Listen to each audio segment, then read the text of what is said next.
अब करेंगे question number 38। Equation आपको गिवन है 6x² माइनस 5x माइनस 6। आपको फैक्टर्स निकालने तो सबसे पहले फर्स्ट टर्म और लास्ट टर्म की आपको करनी है मल्टीप्लाई, यानी 6 की मल्टीप्लाई 6 से करेंगे। 6 6 क्या हो गया 36 हो गया। x² है तो आपने x² लिख लिया, प्लस है माइनस है आपने प्लस माइनस हो गया, यानी ये आपको मल्टीप्लाई करने पर ये आपका ये आंसर है। अब इसको हम 2 से डिविजल करेंगे। 2 1 ज़ा 2, 2 8 ज़ा 16, फिर 2 से डिविजल करेंगे। 2 9 ज़ा 18, फिर हम 3 से डिविजल करेंगे। 3 3 ज़ा 9, फिर 3 से करेंगे। 3 1 ज़ा 3 हो गया। ये आपके फैक्टर्स हैं। अब इन्हीं फैक्टर्स में कोई 2 फैक्टर्स आपको लेने यानी अरेंज करने हैं। प्लस करने पर वैल्यू क्या आनी चाहिए, -5x आनी चाहिए, यानी इक्वल टू -5x आनी चाहिए, यानी प्लस करने पर।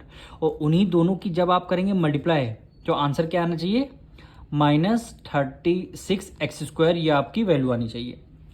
अब इन्हीं फैक्टर्स को ऐसे आपको अरेंज करने हैं। तो देखिए 2 2 ज़ा क्या हो गया 4 हो गया। 3 की मल्टीप्लाई 3 से करेंगे। 3 3 ज़ा 9 हो गया। तो आपने यहाँ पे 9 लिख लिया, यहाँ पे आपका फैक्टर 4 हो गया। 9 में 4 ऐड करेंगे तो 13 हो जाएगा, ज़्यादा हो जाएगा तो आप करेंगे यहाँ पे ये माइनस कर ले लेंगे, नहीं प्लस माइनस माइनस। 9 में से 4 और 9 में से 4 गया 5 आएगा। ग्रेटर नंबर कौन सा है 9, हमेशा ग्रेटर नंबर के साथ माइनस का साइन लग गया। अब दोनों में आपने x लगा दिया। अब इसी तरह -9x हो गया, ये आपका 4x, 9 4 ज़ा 36, माइनस प्लस माइनस हो गया। x की मल्टीप्लाई x से करेंगे x² हो गया। अब दोनों कंडीशन सेटिस्फाई करें तो आपने क्या किया 6x² हो गया, फिर लास्ट टर्म आपने 6 ले लिया। केवल मिडिल टर्म को क्या करना है स्प्लिट करना रहता है। तो आपने लिख लिया -9x प्लस 4x हो गया। अब देखिए प्लस माइनस माइनस, 9 में से 4 गया 5 आएगा। ग्रेटर नंबर 9 है, 9 की जब माइनस का 9 4 ज़ा क्या हो गया 36 हो गया।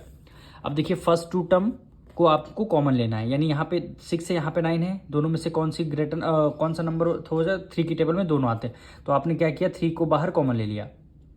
x² यहाँ 2 टाइम है, यहाँ 1 टाइम, तो आपने किया x को बाहर कॉमन ले लिया। अब 3 की टेबल में देखिए 6 कितने 2 टाइम, 3 2 ज़ा क्या हो गया 6 हो गया। x यहाँ 2 टाइम है, 1 टाइम बाहर कॉमन ले लिया। बचा क्या यहाँ पे 1 बचा, माइनस से माइनस कर दिया। 3 की टेबल में 9 कितने टाइम में 3 3 ज़ा क्या होता है 9 हो गया। अब x है तो आपने x को बाहर कॉमन ले लिया। अब देखिए यहाँ पे 4 है यहाँ पे 6 है, तो किस टेबल में आता है 2 की टेबल में। तो आपने बाहर +2 को ले लिया कॉमन, यानी 2 को बाहर कॉमन ले लिया। अब 2 की टेबल में 4 कितने टाइम्स में आता है 2 टाइम्स, 2 2 ज़ा हो गया 4। x हो तो x को एज इट इज आपने राइट डाउन कर लिया, माइनस माइनस कर दिया। 2 की टेबल में देखिए 6 कितने टाइम्स में आता है 2 3 ज़ा 6 हो गया। अब देखिए दोनों आप ब्रैकेट आपके क्या हो गए सेम हो गए, तो अपने 2 ब्रैकेट हो गए, तो आपने दोनों ब्रैकेट को 1 टाइम लिख लिया, यानी 2x - 3 हो गया। अब सेकंड ब्रैकेट में 2 ब्रैकेट की चीज़ें बाहर हैं, उसको सेकंड ब्रैकेट जैसे 3x प्लस 2, यानी 3x + 2 हो जाएगा। यही दोनों क्या हो जाएंगे आपके आंसर हो जाएंगे।